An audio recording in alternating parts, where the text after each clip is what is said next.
Une nouvelle mesure prise par le secteur égyptien de droits de l'homme contre le régime qatari pour l'obliger à payer pour ce qu'il a détruit à l'intérieur du pays. Un tribunal égyptien envisage de poursuivre en justice les familles de 5 des martyrs en raison des opérations terroristes pour juger le régime qatari à cause de ces crimes terroristes contre l'humanité. La poursuite demande au régime qatari d'une indemnisation de 150 millions de dollars pour son implication de le soutien et le financement du terrorisme. L'histoire a commencé de la levée de l'Organisation égyptienne des droits de l'homme en juillet 2019. D'un procès visant à demander une indemnisation pour les familles des victimes des opérations terroristes menées par le régime qatari en soutien des organisations extrémistes. En février, le tribunal du Sud du Caire a reporté à l'audience du 20 juin.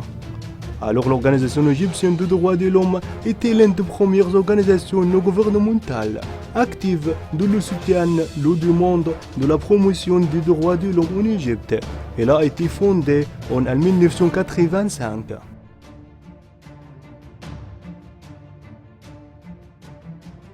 À cet égard, Hafez Abou Saad, le chef de l'organisation, a dit qu'ils ont demandé lors de la dernière session de l'affaire en février 2019 de poursuivre l'ancien premier ministre qatari Hamad bin Jassim et la chaîne d'Al Jazeera en raison de ses implications à l'incitation contre l'armée égyptienne.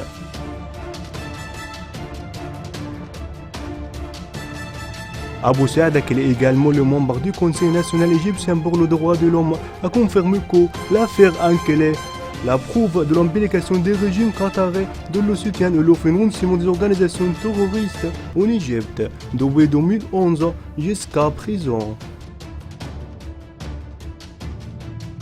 Elle a souligné que la disponibilité des décisions judiciaires est donc sur les poursuites égyptiennes dans un certain nombre d'affaires terroristes avec de nombreuses références à l'implication du Qatar, ainsi que la défense de Tamim bin Hamad aux frères musulmans dans son discours à la Ligue des États arabes le 29 mars en 2017.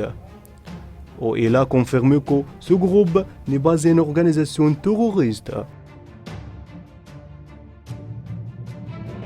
L'avocat égyptien a expliqué que la poursuite en indemnisation de l'organisation était basée sur le modèle de l'incident de Cœur Bay, lorsque la Libye avait été contrainte de payer une indemnité aux familles des victimes d'un avion américain écrasé à leur Cœur Bay en Écosse en 1988.